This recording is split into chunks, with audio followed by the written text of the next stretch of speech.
What up? This is Zento, and I'll be giving you your quarterfinals preview. How I'll break this down is going to be going through all the quarterfinal matchups, and I'll be breaking down specific sections just based on topics of the teams themselves. So I'll be going over stylistic matchups on how Team A fares against Team B, depending on each team style and how that may clash against each other. And then I'll go into specific matchups like mid lane or jungle or top lane, whatever. And then I will go into the pick and ban phase, which will be loosely what I expect that will happen within the pick and ban phase. Or actually, really, it's just going to be the ban phase, because the pick phase, that's quite malleable most of the time. But I expect some regular bans within some of these games. And then, of course, I will do my flat out prediction. Now, the reason why this bracket is so exciting, let's pop that up on the screen here, is that we can possibly have a semifinal Western match, which would be super sick, right? I keep reading all these Reddit threads of like, oh, what happens if Cloud9 faces Fnatic? Like, this is going to be so dope. It's going to be the most hype matchup ever. I don't really care who wins. Like, I agree. I think the narrative spot on for this shit. Now, to whether both teams can get there, that's a different issue, but still, it's an interesting thought to have, right? And I will buy into the hype at this time. That yes, that would be super cool. It would probably break viewing records for one of the most viewed matches in esports of all time, barring a Chinese team playing against a notable matchup or whatever, because Chinese numbers just blow everything out of the fucking water. But yeah, for like a Western esports matchup event, whatever, I think it would smash records personally. Probably even smash the Origin versus Fnatic record. But yeah, that storyline's hype. And then also, it's kind of unfortunate that on the other side of the bracket, we have KT and RNG, because realistically, we both know that it's most likely going to be KT versus RNG in the semifinals. It's no surprise. I don't think I'm ruining my predictions and that shit anyway. But it that was predicted to be the final, right? Those two teams were supposed to get to the finals. So it's a little bit sad that we aren't going to see the peak level of League of Legends in what I would consider of these two teams going head to head in the final matchup. I think that would be super sick, but it's whatever. I guess we'll just get it in the semifinals most likely. So without further ado, let's get into that KT versus IG matchup. Now, KT Rolster and Invictus Gaming, stylistically, IG, what they have been shown to do within the group stage is that they'll get control over the early game due to Rookie and Ning's pressure, because Ning is a super aggressive jungler. Just get in your face, constantly gank, do ridiculous shit, and not let up on pressure. And that's the same with Rookie as well too. Rookie is this type of guy that he's reminiscent in Faker, I want to say, and that he constantly goes for these aggressive trades, and some mid laners may be thinking in the back of their head, because Ning is so aggressive and he plays around mid lane quite a lot, is to where maybe the opposing mid laner is like, oh, is Ning here? Is Ning on the bottom side river bush or top side river bush? Like, I don't know. I'm not going to fully commit into this trade, even though I might be able to win the trade, right? So I think this is one of the big advantages which Rookie gets, because at the highest skill level of, Rookie, Faker, Caps, Perks, all these guys, Bjergsen, Jensen, all these guys, right? They aren't really that big of a difference when it comes to individual skill. But when it comes to these mind games of trades and trade patterns, and the jungler being this second shadow within the mid lane, it becomes this game of trying to guess if the enemy jungler is there. And with IG, they do that flawlessly. Ning has such overbearing pressure on both the enemy jungler and the enemy mid laner that you start to second guess yourself if you're the enemy mid laner. So stylistically, I think that's how IG function. Now, KT, it seems like they get most of their pressure, almost strictly all of it, through score. But the laners themselves are also risk averse, right? You aren't going to get Deft and Mata to do something incredibly risky. It's just not going to happen. Now, Mata might roam. That's the difference. Is that it's not inherently as risky as going for an all-in lane trade versus going for a roam, and then if the roam doesn't work out, then you'll just set up vision with your jungler Score, who is already a control style jungler, right? So most of their advantages get rolling through Score. Score is the catalyst in which propels KT to actually do something, because otherwise they'll just ride through the early game and then get to mid game and then they'll team fight, and they're pretty good at team fighting, right?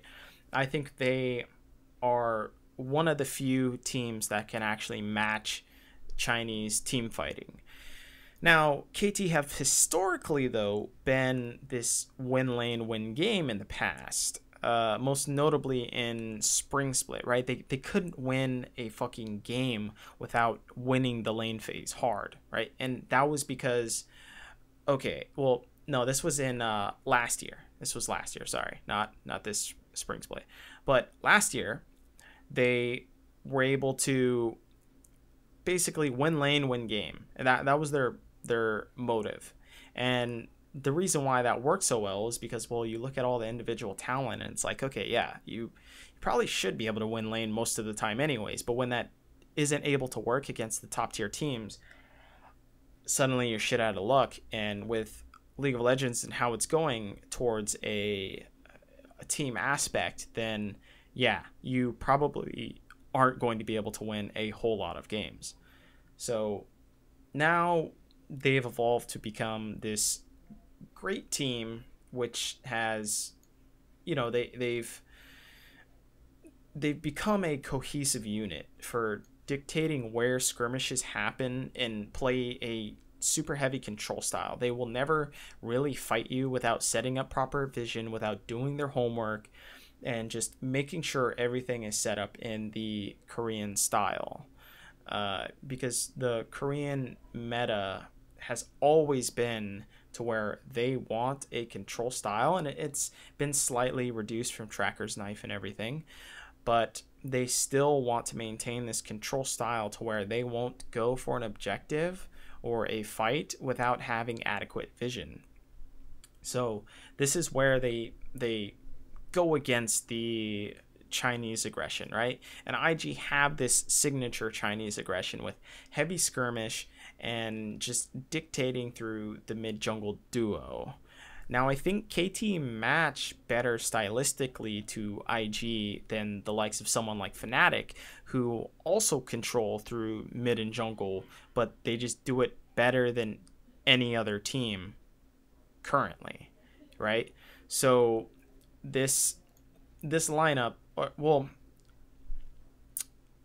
I don't know. I guess you could say IG would give a run for their money for the mid jungle matchup when it comes to controlling. But yeah, Fnatic edge out on that, especially after their games in the group stage and going for the tiebreaker and everything. So I will give them the leg up on that. But that's not to say that IG is bad at the mid jungle matchup. They are the second best at it, right?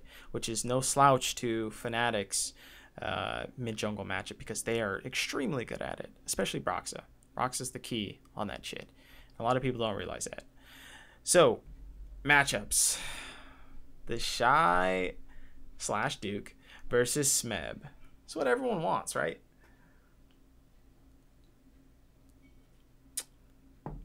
So, the Shy.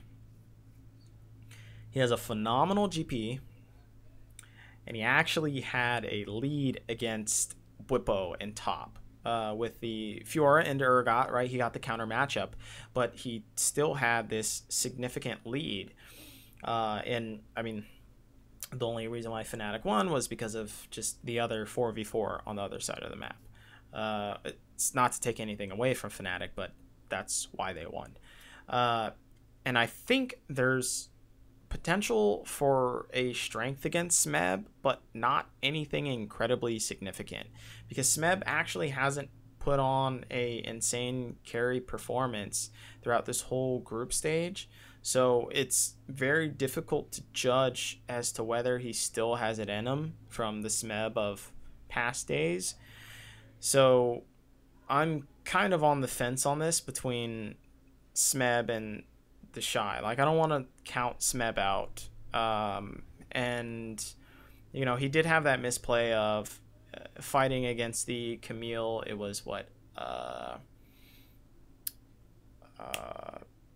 G-Rex. He was fighting against G-Rex and the Camille, and she got her damage shield up, and he ended up dying 1v1 early. Like, yeah, okay, but you have to also consider that that could possibly happen because Smeb already knows that his team is going to win on the rest of the map, so why the fuck not do that anyways and try and stun on this fool? So you could treat that like a game of solo queue in that aspect of you have all the better players and you're facing against a scrub team. So yeah, why not? You know, even though that is how upsets happen, but whatever. This isn't a game of necessary big upsets, right? So yeah, I don't think Smeb will fall into the trap of trying to stunt on the Shy. Now, Duke is probably the better option, but what I suggest is to open up with the Shy to see how hot he is on stage and then kind of work from there. But still, Duke is probably your better option because you want to do team fighting and everything, and just as a safer bet.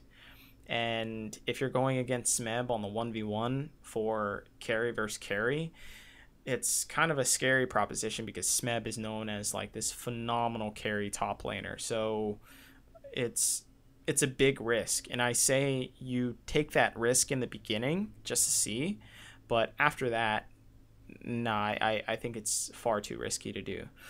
And also, IG is far more willing to gank towards the top side. Ning has actually been top side a multitude of times.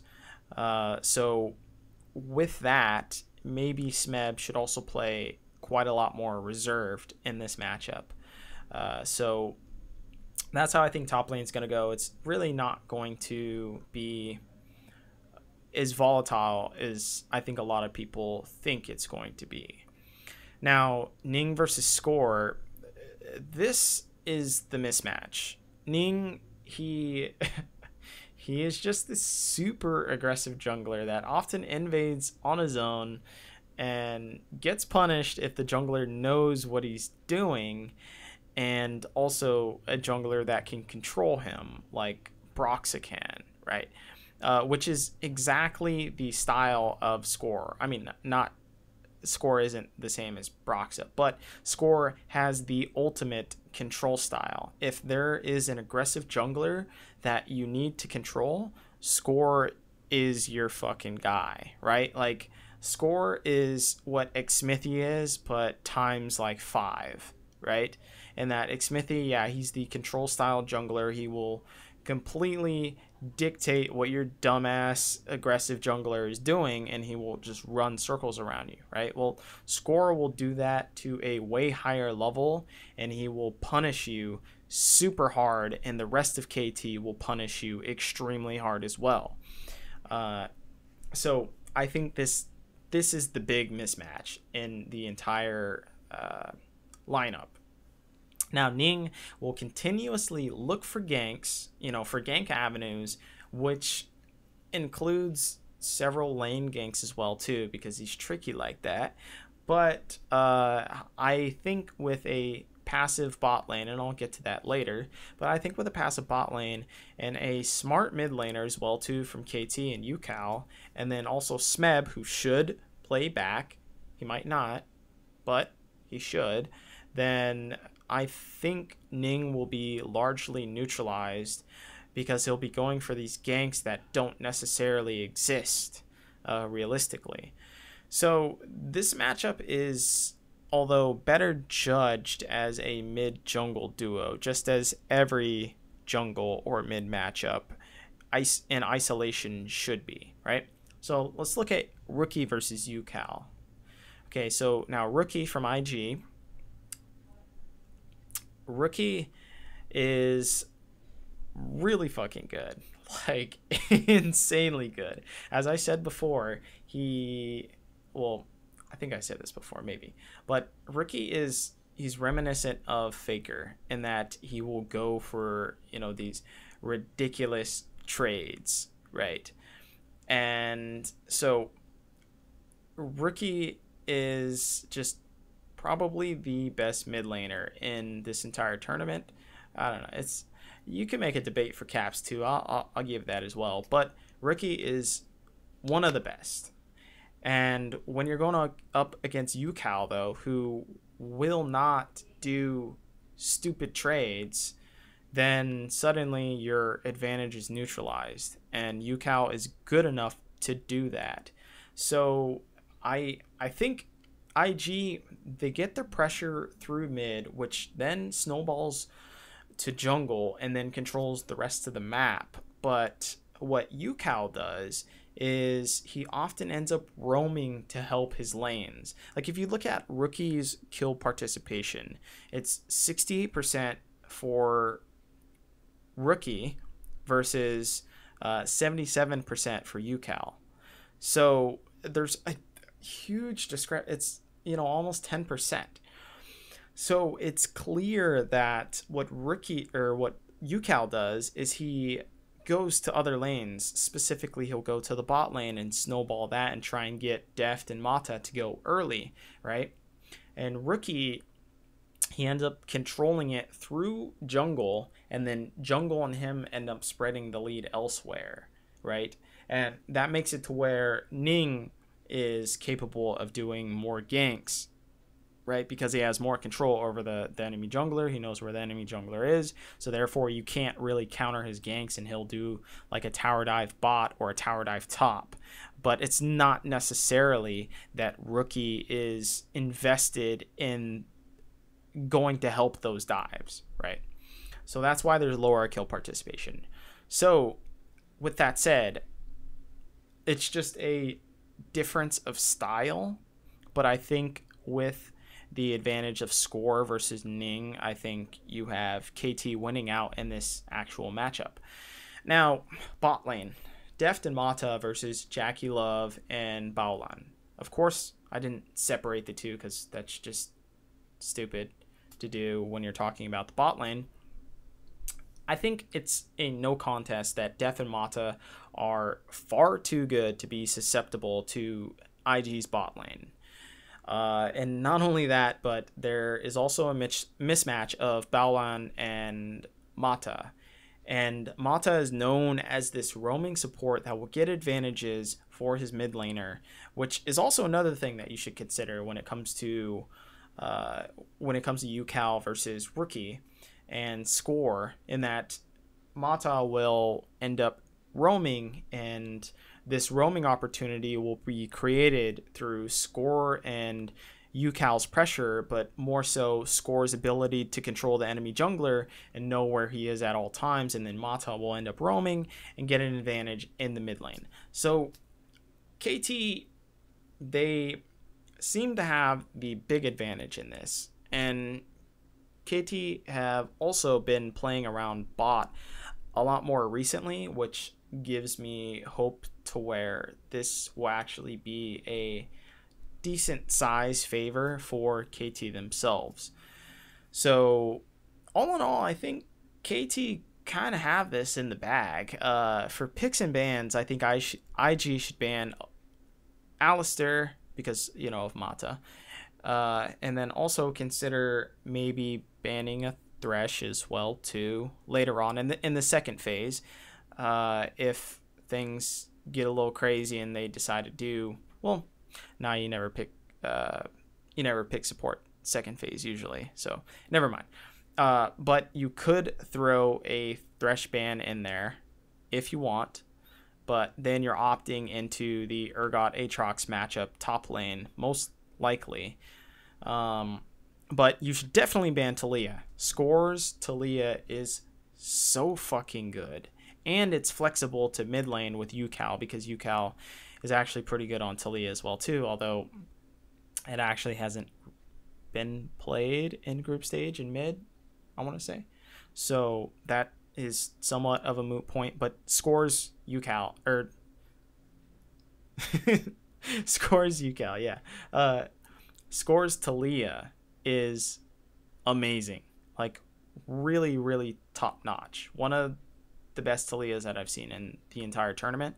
So I would definitely ban that if you're KT. As Frostgurn was saying before too, I'm gonna go ahead and bite off that and say, yeah, it seems like Ning has a small champion pool. You ban the Camille, you ban the Zen, and you kind of pinch his champion pool, and suddenly he's a lot less aggressive. And then if he pulls out the Zac, then you can kind of predict that and then go towards counter picks for the rest of your matchups, in terms of jungle and maybe playing safer picks towards bot lane or mid lane. So I think prediction wise, it's going to be KT 3-1. You guys already know.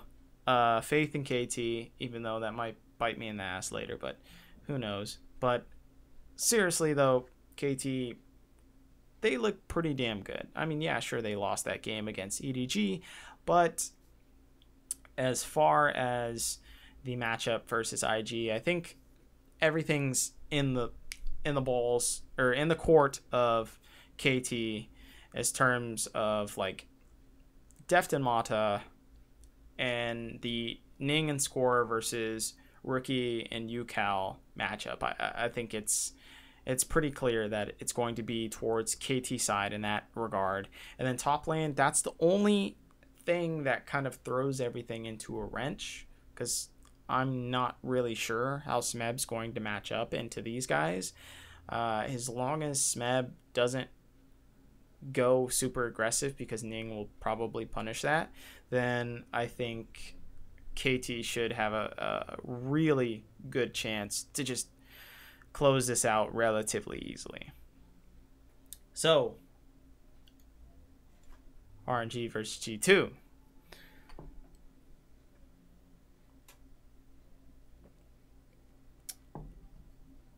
Okay, so stylistically, G2, they play the same. It's strange. They play the same as KT, but the difference is the jungle, right? And I said that KT play through Score strictly, and then it kind of goes from there, right? Well, G2 plays strictly through Jankos, but the difference is that Jankos has this super early aggression, and this sometimes backfires, right? It's like he ends up going too aggressive, he ends up invading, he ends up contesting a ward in the river and dying to a Vel'Koz through 2 spell rotations. I don't fucking know. So it's they function the same way, in that Jankos gets everything rolling, rather than a team like IG that they get the game rolling through Rookie, right? Or a team like RNG that gets the early game rolling through Scout, right? So Jankos' early aggression is something that you have to watch out for in this matchup, and whether Karsa or MLXG can punish this. RNG, obviously, not much to break down there. They just play through their bot lane, right? It's pretty simple. Everyone knows it. Can you stop it? That's probably the one big respectable thing about IG or RNG is that you know it's coming. You know the Uzi freight train is fucking coming for your ass. Yet, can you stop it? No, you can't. He's just this fucking unstoppable beast, and you're on a ticking time bomb, right? It's like you're like, okay, hopefully we're able to wreck Uzi in the early game or take advantage of other lanes in the early game, and then we kind of roll over Uzi before he gets going. Because if we get going to the team fights, right? So matchups. Let's talk about matchups. You have Wonder versus Let Me. This might be an advantage to be had here, as Wonder has had some really impressive performances in groups with, a good performance on Camille against a Freak of Freaks where they end up doing the lane swap TP, and Hjarnan was on Heimerdinger too. So they do that lane swap TP, and Heimer ends up getting that top lane turret while Camille ends up defending the bot lane turret with everyone else. And so, like, it's brilliance, right? And so it shows that Wonder knows exactly what to do with his rotation of pressure, along with how G2 want to flex to where Hjarnan wants to go, at least on the Heimerdinger pick, right? So you have that, and then you have Let Me being probably the weakest link on RNG, right? He has a lower gold of, I think it's gold at 15, which is negative 117 to Wonder's 119. So there's like a 200 difference gap in between them, right? And then you have a lower CS per minute difference of 2.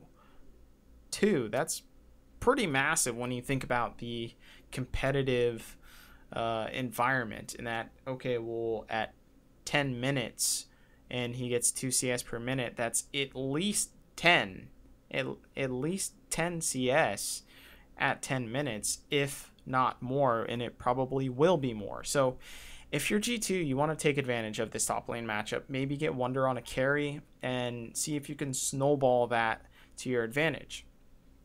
Now for mid lane, Perks versus Xiaohu.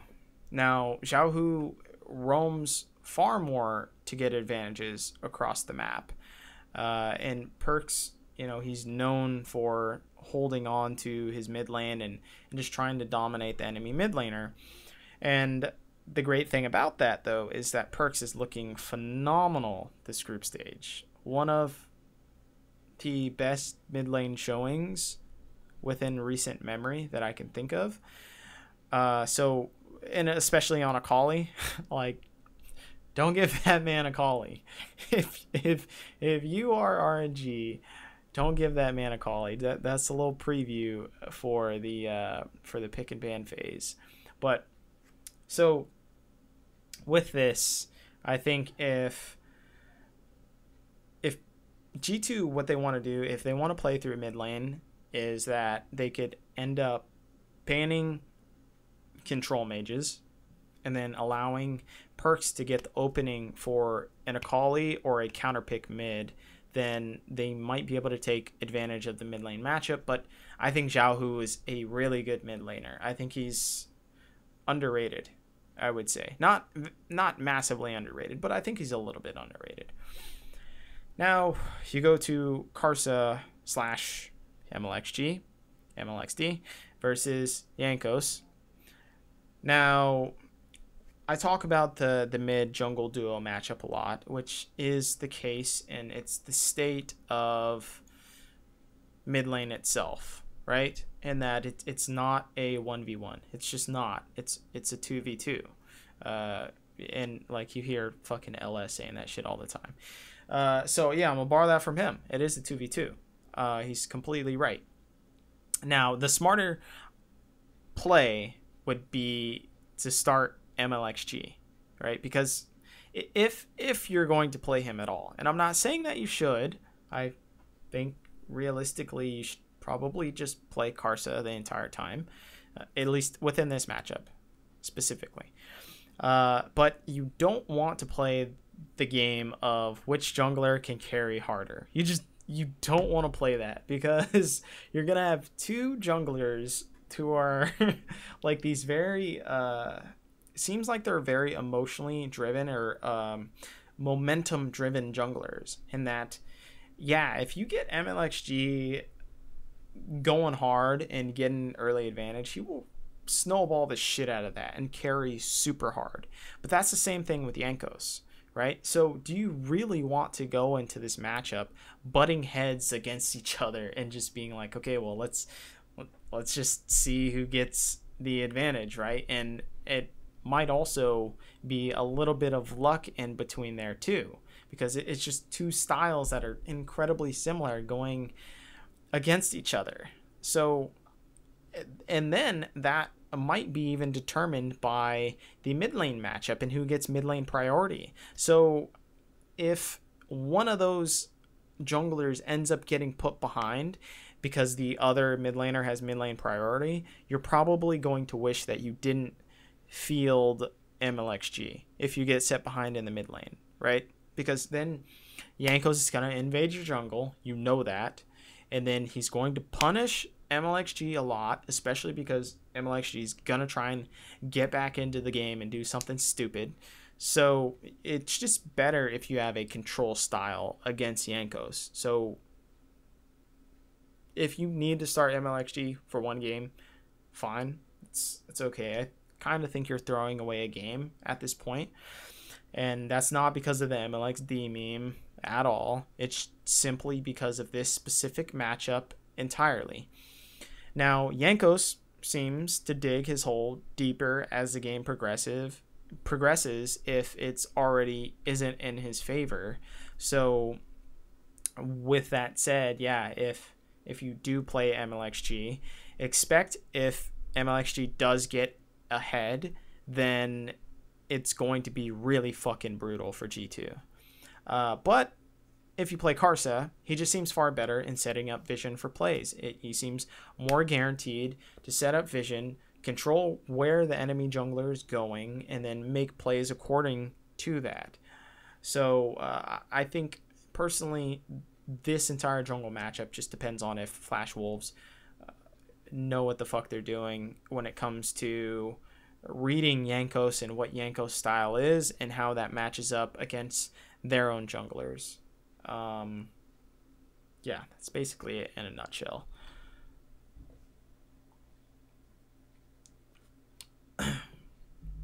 Hjarnan and Wadid versus Uzi and Ming. Everyone knows this is a lopsided matchup. I don't have to tell you that. You don't need me to tell you that. Realistically, I don't think there's a chance for G2 to win through the bot lane without Heimer.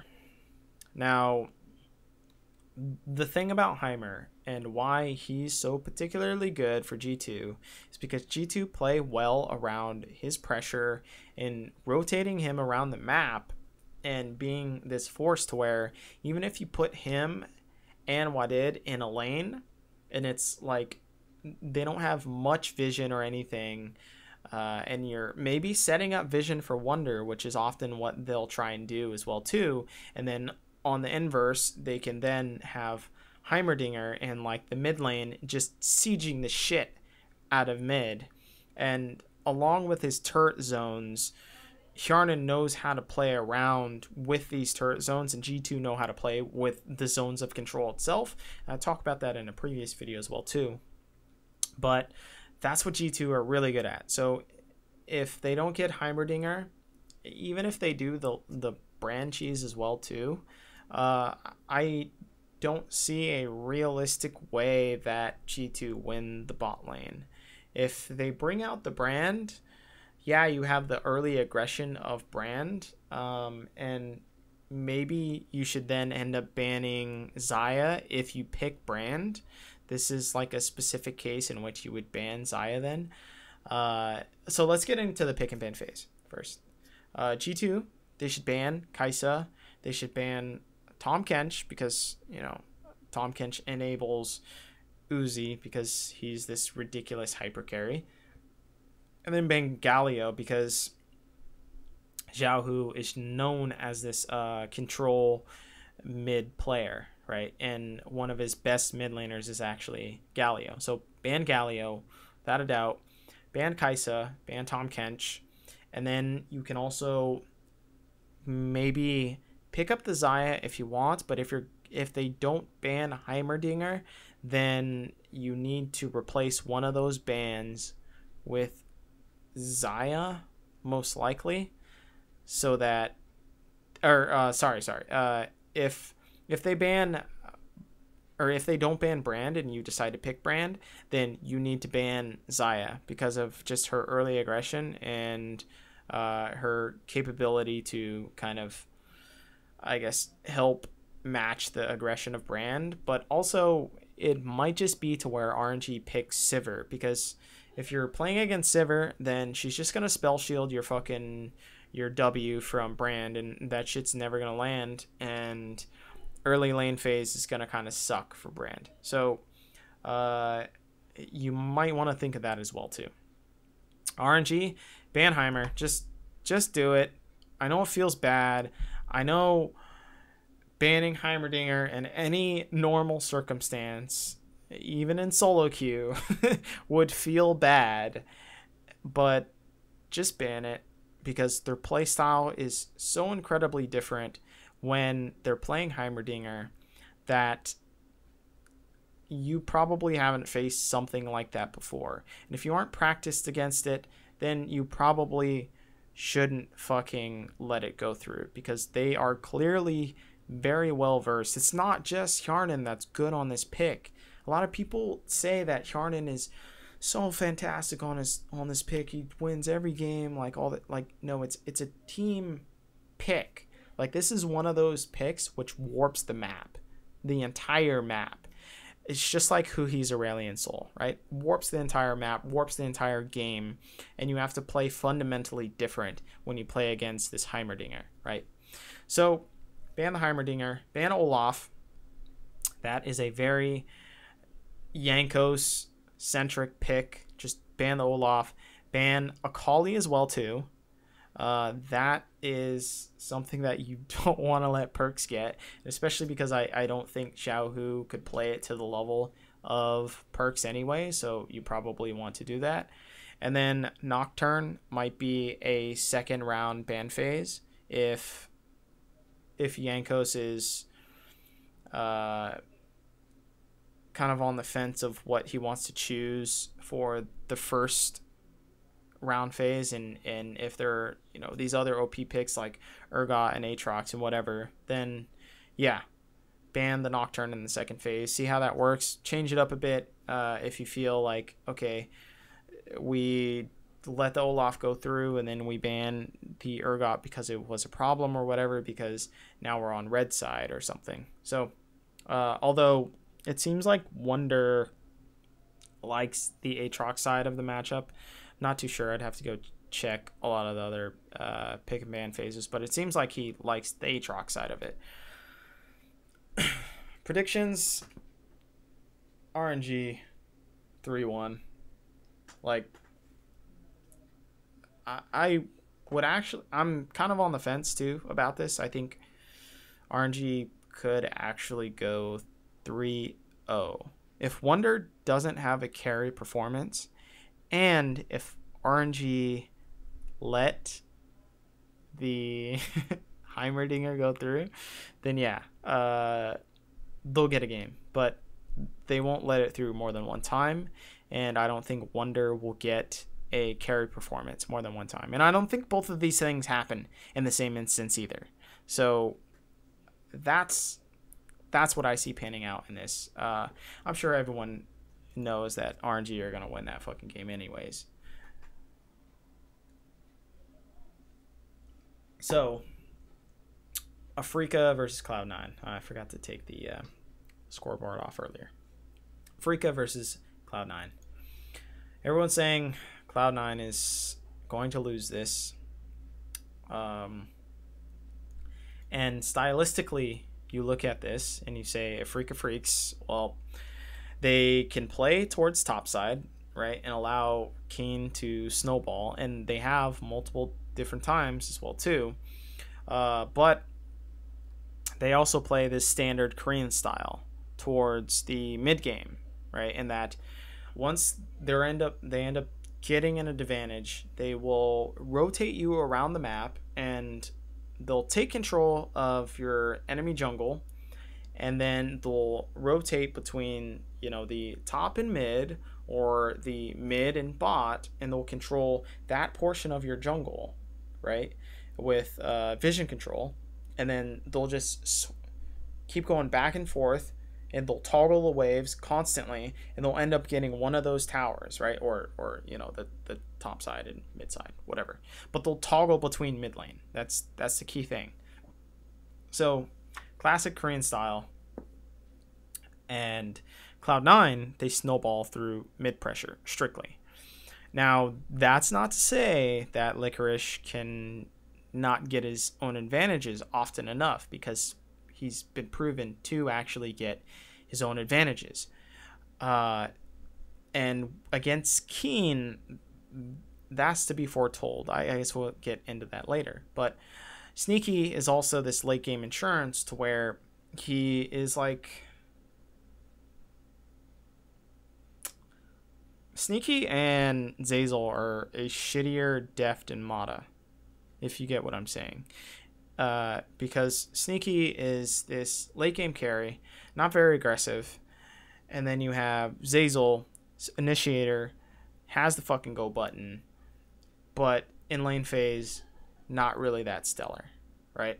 So you have, and the biggest difference between Mata and Zazel is that Mata will end up roaming more often than Zazel will. Other than that, though, pretty good comparison, I think. So, for the matchups, I think Keen versus Licorice both have phenomenal stats, and they're all actually relatively close to each other as well, too. But I think Licorice is the better team player. I think he has a better team fight than Keen, and this might be the difference maker. Now, Keen might be able to get the match tilt through the jungler or the champion matchup. I think Keen is good enough to be able to abuse something like that. But as far as a team player, like, Licorice's Ornn is absolutely fucking insane. And his Poppy is bananas too, right? So he has that pocket pick, you know, in the back of the Cloud9 vault in order to bust that shit out. So that's another concern too. So Licorice can play all these different styles. It's, man, dude, this guy's super impressive. Like, one of the most impressive. Like I said before, I tweeted that shit out a while ago, but Licorice is the best North American top laner. And I'm not talking about imports, but I'm talking about North American top laners. He's fucking better than Hanser. That's what I'm saying. Don't at me. No, actually at me on that. Anyways, so I think the top lane matchup, I'm not sure if Keen is going to be able to get an advantage. And I think what has to happen is he has to get a champion advantage as well as jungler advantage as well too, in order to dictate and to kind of keep Licorice down. I think that's the way that you do it. Now, for Spirit and Mowgli, right, versus Sven and Blabber, they both have these jungler substitutions. So, Mowgli seems to be better to control the game mid-game. And Afrika are actually starting to look like a better team, but especially with him overall on the lineup. I think that they kind of go back to their roots of control style Korean play.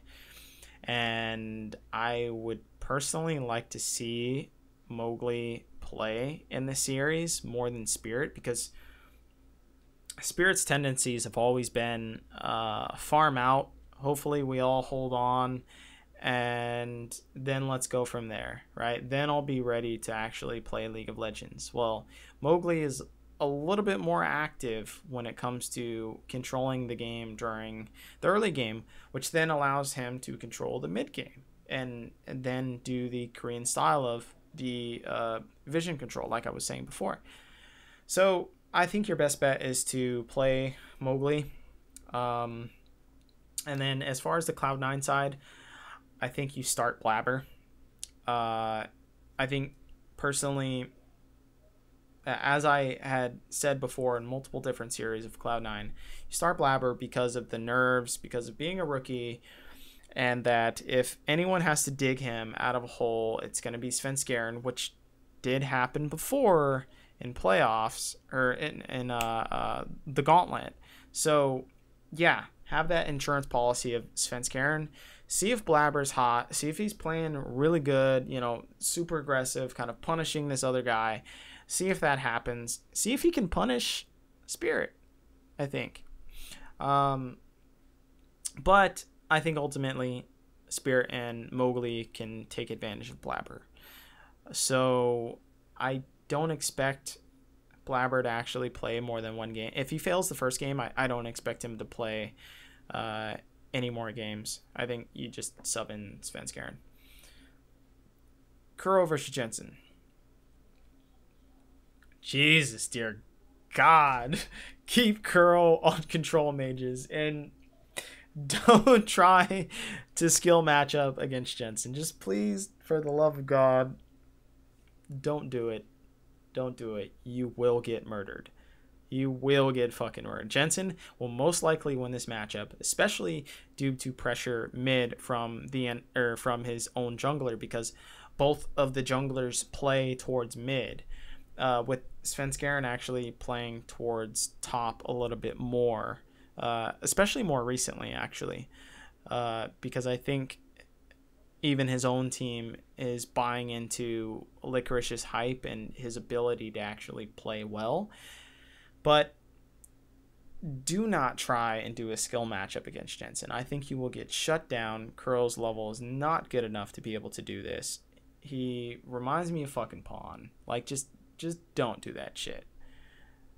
So, now that we got that little pep talk over for Afrika, Kramer and Tucson versus Sneaky and Zazel. This lane is going to be the biggest fucking snooze fest, and will be dictated by the junglers, if anything, which it probably won't, so don't expect that.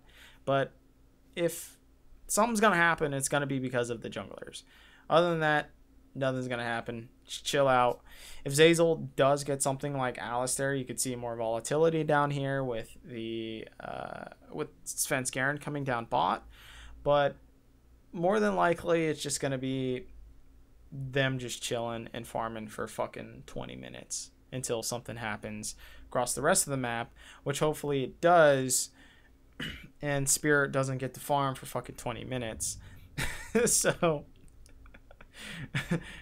that's what's gonna happen in bot lane. I think this is the most unentertaining bot lane in the entire tournament, and as far as matchups go. Pick and ban, well, ban, I guess, because I've only been doing the ban, but Afrika, ban Kai'Sa or contest it, right? I think Kramer can play Kai'Sa as well too, but he hasn't really shown much want to play Kai'Sa. But ban Kai'Sa, ban Alistair, and ban Draven. I don't know what the deal is with everyone being scared of Sneaky's Draven. I didn't know he was this prolific of a Draven player. I know he's played it in the past seasons a couple times, but it's been so rare to where you just forget how good he is at it. So maybe you just ban the Draven, because there's just Everyone seems to be banning it. RNG banned it. Like, just just maybe ban it. Just out of courtesy. But I am interested to see if it does go through. And then also ban Talia. If you can fucking ban Talia from Sven. Sven is one of the most underrated Talias, I think, in the entire tournament. Everyone thinks of, Scores Talia or anyone else's Talia. Well, nah, Sven Skaren, he's been putting in fucking work on this champion. I think he's really, really, really good at it. So, ban Talia, for the love of God, or else I think Cloud9 are actually going to pick it. Cloud9, ban Galio. Don't let Kuro get his control mage. Ban Varus, because it seems like Kramer has this infatuation with Varus, but not Xayah. So ban the Varus instead. And then also ban Aurelia as well, too. I think Aurelia is just a really strong pick in the mid lane right now, and I actually think Kuro could pilot it as well, too. But, yeah, I think it's just best to ban it. But, predictions? This is the fucking spicy one, man. This is the spicy one. Because I think, stylistically, both teams match up somewhat decently against each other. And this is actually one of the better matchups for Cloud. Actually, no, this is the best matchup for Cloud9.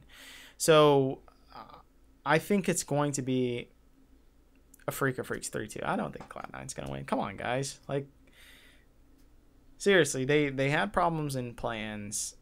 They had problems in NALCS. I think they just aren't good enough as a cohesive unit, especially when it comes to the team fight phase. And I think a Freak of Freaks look a little bit better when it comes to that as well too. So as long as all these other conditions that I had listed, like, Kuro not fucking getting his ass torn open by Jensen, and then you have the top lane, and then you also have the jungle matchup, as long as all these things go good, and a Freak of Freaks play like they did beforehand, then I see them winning this and edging it out. But I think Cloud9 actually stand a good chance. So this is the one to where you hedge your bets on when it comes to an upset. So yeah, Fnatic versus EDG. Let's pop that on the screen. So stylistically, both of these teams, well, Fnatic play through mid jungle heavily, really heavily. Caps often gets a lead and then snowballs through his jungler. And then Scout is looking on motherfucking fire. So EDG may just play through him. And then it'll become this crazy mid lane jungle matchup, which Fnatic still probably fucking win. But Scout is, if there is one person that can take down Caps right now, it's, well, I guess two people. Rookie and Scout. Scout is looking so phenomenal. And especially that Akali pick. Jesus fucking Christ. So, and then team fights, EDG will be able to match Fnatic. Undoubtedly. iBoy is insane when it comes to team fights. He pushes the threshold on what an ADC can actually do within a team fight. He reminds me of Uzi, but just without the lane phase, and he reminds me of an early Uzi, actually. Just, more like brain dead, like just attack, that's it. So yeah, this fucking underage kid that probably shouldn't be playing in the tournament because he doesn't have parental permission or anything, is pretty damn good. So I think EDG can match up to Fnatic's team fight. And Ray is also looking like a fucking beast in team fights on Shen and Urgot. I mean, this guy just getting these ridiculous taunts. Urgot, yeah, all right, Urgot's kind of OP anyways, but regardless, he's in the right position at the right time with Urgot and just dictates team fights, holds people off entirely. Like, he's become, like people have been saying, he's become the sword and the shield. This guy is absolutely mad, and I'm incredibly impressed by his performance thus far.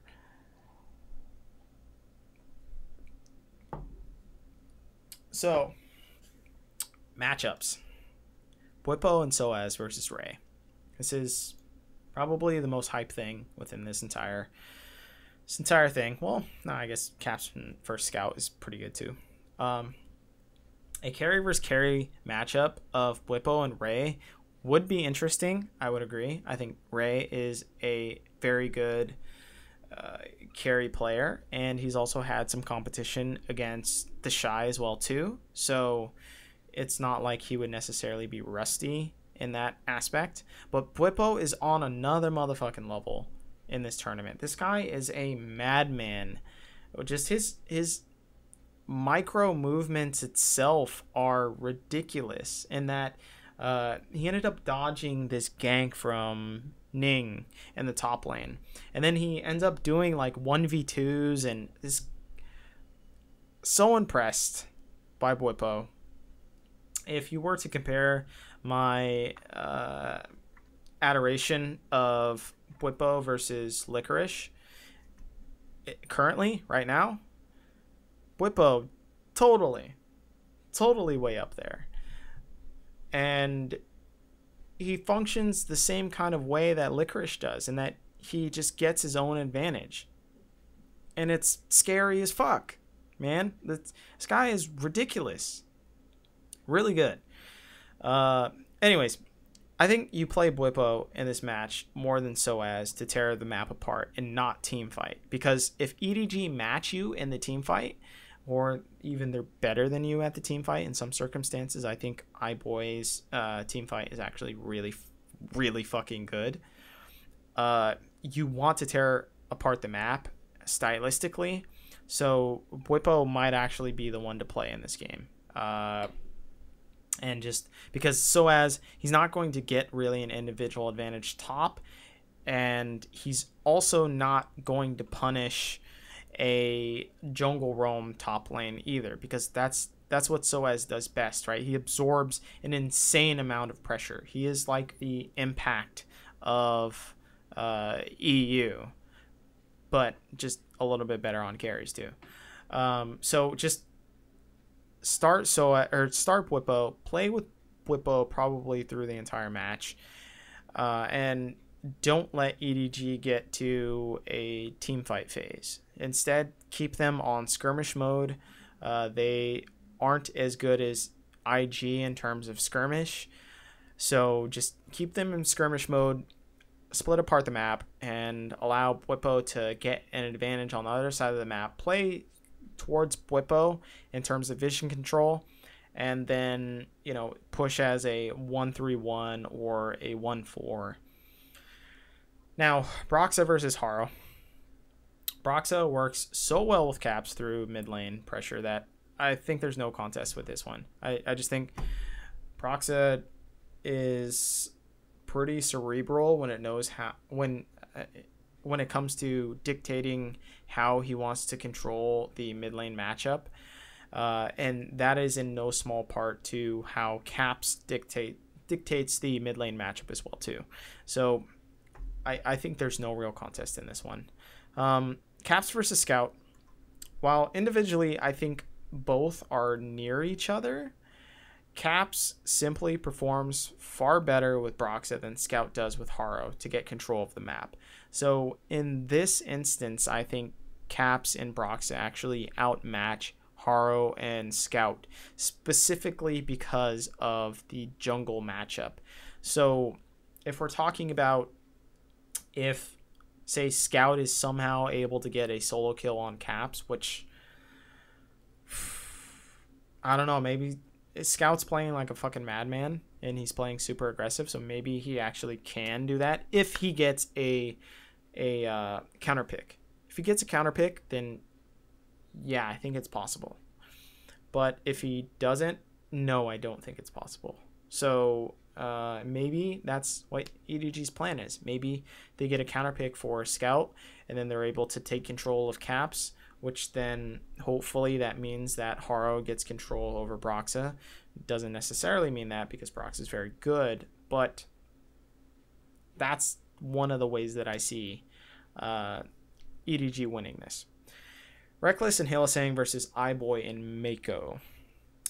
iBoy and Mako may be able to take advantage of this passivity from Reckless and also Hylissang's roams. Hylissang has been roaming to mid lane quite a lot, so this is the biggest advantage for EDG to then carry into mid game. I think this might be the singular biggest and most clear advantage that EDG can make on a consistent basis. So that's where I see EDG winning this.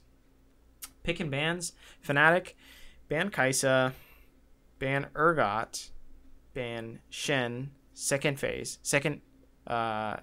phase, ban Shen. But otherwise, ban Galio. And then for EDG, ban Aurelia. Please just do it. Please. Everyone's let Caps get Aurelia. Just don't let them do it. Akali, ban Akali. Or first pick Akali. And then ban Swain if Bwipo is playing. Because Swain is going to make the team compositions a little bit fucking wonky when it comes to how you want to play the game if you're EDG. So ban Swain. Prediction though, Fnatic 3-0. Seriously, I don't think EDG, for as much shit that I was talking about, like the advantages and stuff, nah, dude, Fnatic 3-0. The Broxa and Caps matchup is just far too strong. If the odd chance Scout gets the mid counter pick, and if the odd chance that Scout is able to 1v1 Caps, and if the odd chance that then Haro is able to take advantage of that momentum and bring it into the jungle, then yeah, sure. But I think Fnatic are actually going to come into this game pretty intelligently, especially with playing Bwipo, and I think this is a time to where Fnatic get semifinals, maybe even finals, because if they face Afrika, like I was saying, which would happen with a 3-2, I think they still win against Afrika. So this is very exciting. I think there is an incredibly high chance that Fnatic get to the finals, and then from finals, figure shit out from there. But yeah, this is one of the most insane worlds from a Western perspective, and I, for one, am super excited for these games. And I will see you guys there for the reviews and also preview of semifinals and then, review of quarterfinals. So can't wait. See you guys there. Have fun just watching the games, really.